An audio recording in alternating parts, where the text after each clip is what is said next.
Assalamualaikum warahmatullahi wabarakatuh. Kepada yang terhormat Bapak Teguh Mukidin M. Hum selaku dosen pengampu mata kuliah Tafsir dan Hadis Ekonomi, serta teman-teman semua yang berbahagia. Di sini kami dari kelompok 9 akan mempresentasikan hasil diskusi kelompok kami mengenai ayat dan hadis yang membangun hukum wadiah dan ariyah. Sebelum itu, perkenalkan anggota dari kelompok kami. Yang pertama, saya sendiri, Tasya Sosabila, sebagai moderator dan juga pemateri pertama. Selanjutnya, Saudara Muhammad Aslam Hikmawan sebagai pemateri kedua. Selanjutnya, Saudari Ervin Salviana sebagai pemateri ketiga. Dan Saudari Dio Kalimatus Sa'diyah sebagai pemateri keempat. Langsung saja, saya akan menjelaskan mengenai definisi hukum wadiah sendiri. Yang pertama yaitu pengertian wadiah. Secara etimologi, wadiah adalah titipan. Dan secara terminologi, wadiah menurut mazhab Hanafi adalah mengikut sertakan orang lain dalam memelihara harta, baik dengan ungkapan yang jelas melalui tindakan maupun melalui isyarat. Sedangkan menurut ulama Maliki, Hanafi, dan Hambali, wadiah adalah mewakilkan orang lain untuk memelihara harta tertentu dengan cara tertentu. Menurut Undang-Undang Nomor 21 tentang Perbankan Syariah, yang dimaksud dengan akad wadiah adalah akad penitipan barang atau uang antara pihak yang mempunyai barang atau uang itu sendiri dan pihak yang diberi kepercayaan dengan tujuan untuk menjaga keselamatan, keamanan, serta keutuhan barang atau uang itu sendiri. Kedua, dasar hukum wadiah. Para ulama fikih sependapat bahwa wadiah adalah sebagai salah satu akad dalam rangka tolong-menolong antar sesama manusia. Hal ini dijelaskan pada firman Allah Subhanahu wa taala yang terdapat dalam Quran surat An-Nisa ayat 58, yang artinya, sesungguhnya Allah menyuruh kamu menyampaikan amanat kepada yang berhak menerimanya dan menyuruh kamu apabila menetapkan hukum di antara manusia supaya kamu menetapkan dengan adil. Sesungguhnya Allah memberi pengajaran yang sebaik-baiknya kepadamu. Sesungguhnya Allah adalah Maha mendengar lagi Maha melihat.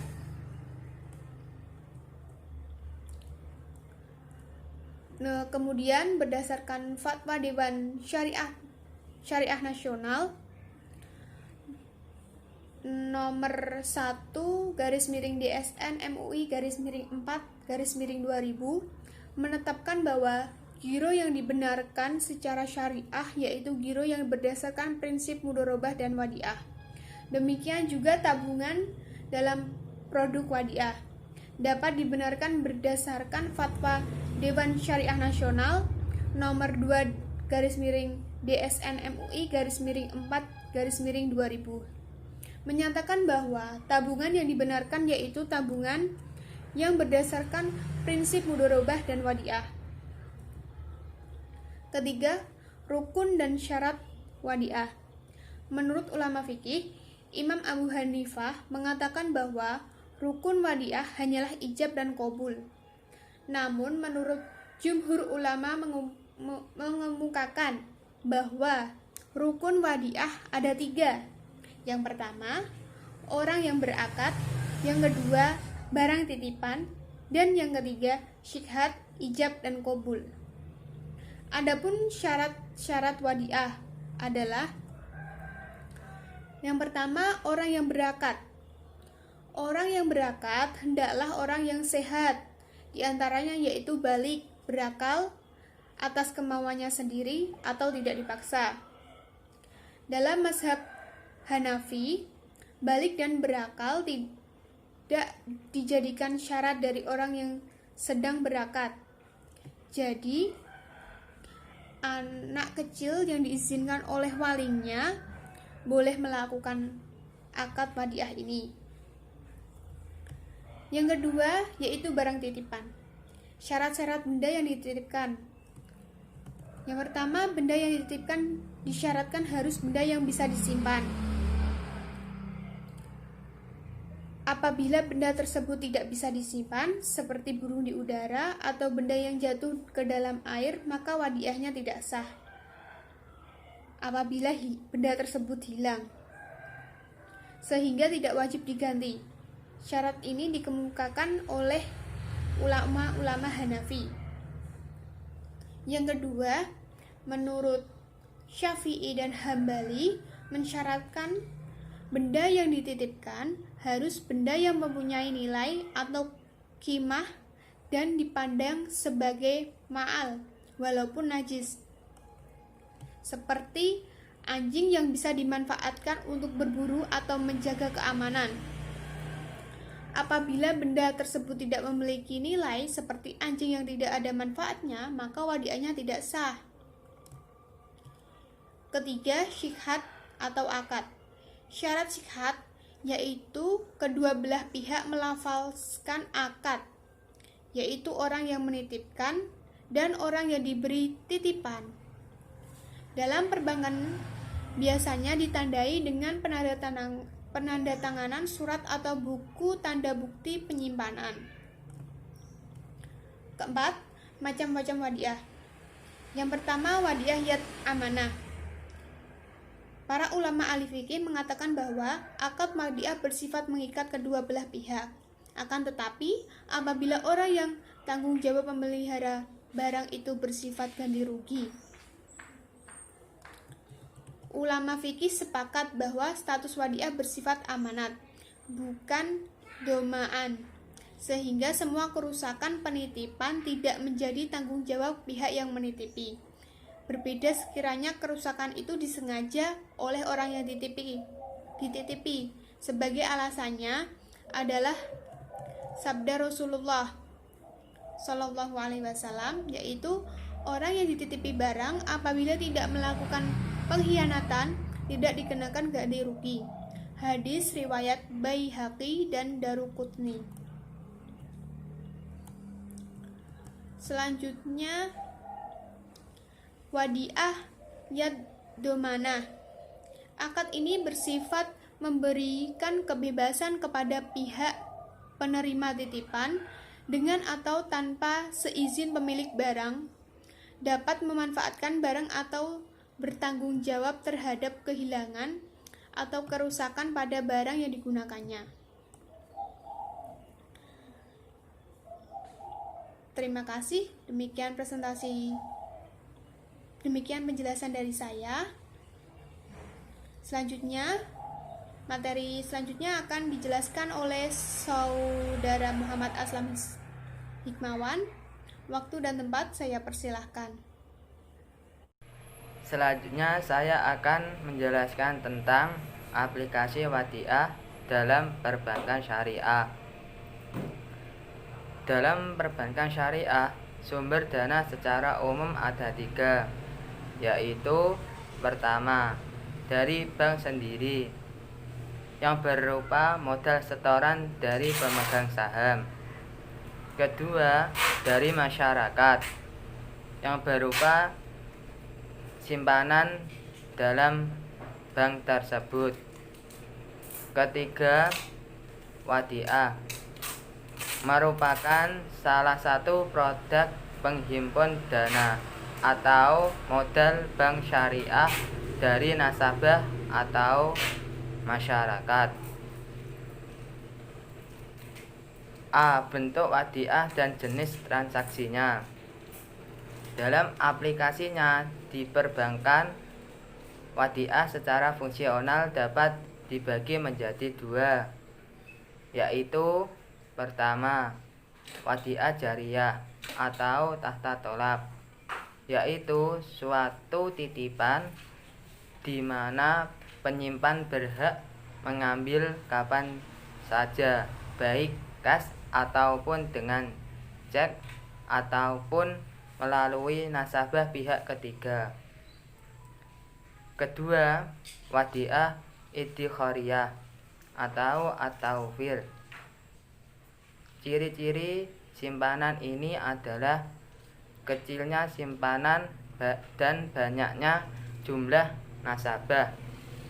Penyimpanan dan bank menyalurkan untuk investasi dengan akad mudharabah muthalaqah. A. Rekening giro wadiah. Dalam hal ini, bank syariah menggunakan prinsip wadiah yaddomamah.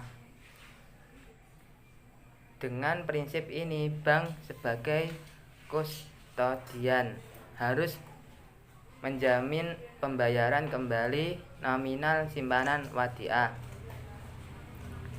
Dana tersebut dapat digunakan oleh bank untuk kegiatan komersial dan bank berhak atas pendapatan yang diperoleh dari pemanfaatan harta titipan tersebut dalam kegiatan komersial. Namun, bank atas kehendak sendiri dan memberikan imbalan berupa bonus atau hibah kepada pemilik dana atau pemegang rekening wadiah. B. Rekening tabungan wadiah. Prinsip wadiah yaddomamah ini juga dipergunakan oleh bank dalam pengelolaan jasa tabungan. Bank memperoleh izin dari nasabah untuk menggunakan dana tersebut selama mengendap di bank. Bonus atau hibah dapat diberikan oleh bank sebagai imbalan yang berasal dari keuntungan bank. Terima kasih penjelasan dari saya.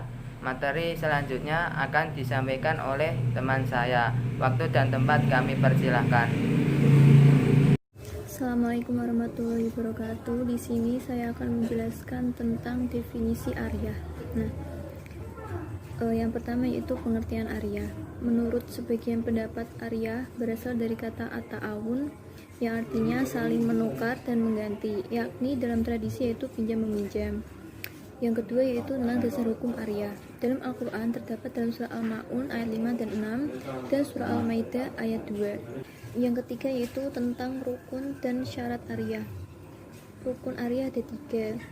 Satu yaitu orang yang berakad, kedua yaitu objek yang diakadkan yaitu barang yang bermanfaat, yang ketiga yaitu sigat atau ijab dan qabul, yang terakhir yaitu dalil yang membangun ariyah. Dalam Al-Quran Al-Maidah ayat 2 disebut dengan ayat itu, ariyah bisa menjadi wajib atas seseorang yang mempunyai kelebihan harta untuk meminjamkannya kepada seseorang yang sangat membutuhkan.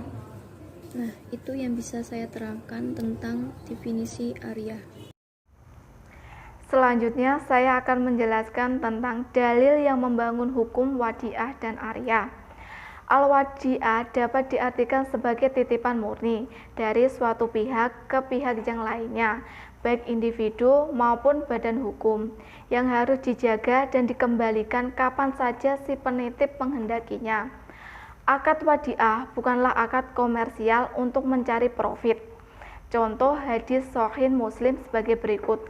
Apabila engkau ingin membeli kurma yang bagus, jual lebih dahulu kurmamu yang kurang bagus itu, kemudian dengan uang penjualan itu beli kurma yang lebih bagus. Apa yang diterapkan oleh perbankan syariah sejatinya ialah akad hutang piutang yang kemudian disebut dengan wadiah. Bila demikian tidak diragukan, keuntungan yang diperoleh nasabah darinya adalah bunga alias riba. Berdasarkan kaidah fikih yang telah disepakati oleh ulama, setiap piutang yang mendatangkan kemanfaatan maka itu adalah riba. Ayat Al-Quran yang berhubungan dengan ariyah. Quran Surah Al-Maidah ayat 2. Menurut keterangan yang terdapat dalam tafsir Al-Misbah karangan M. Quraish Shihab menyatakan bahwa di dalam ayat ini Allah menyeru orang-orang beriman, dan tolong-menolonglah kamu dalam kebajikan dan ketakwaan, jangan tolong-menolong dalam dosa dan pelanggaran. Ini adalah merupakan prinsip dasar dalam menjalin kerjasama dengan siapapun, selama tujuannya adalah kebajikan dan ketakwaan. Firman Allah ini merupakan dasar hukum ariyah atau pinjam-meminjam, karena dapat saling tolong-menolong sesama manusia selama berada dalam kebajikan. Sehubung dengan itu, ariyah bisa menjadi wajib atas seorang yang mempunyai kelebihan harta untuk meminjamkannya kepada seseorang yang sangat membutuhkan, yang mana jika orang itu tidak diberi pinjaman akan menyebabkan ia teraniaya atau akan berbuat sesuatu yang dilarang agama, seperti ia akan mencuri karena ketiadaan biaya untuk mencukupi kehidupannya. Demikian presentasi dari kelompok kami. Apabila ada tutur kata atau kesalahan yang kurang berkenan, kami mohon maaf. Billahi taufik walhidayah. Assalamualaikum warahmatullahi wabarakatuh.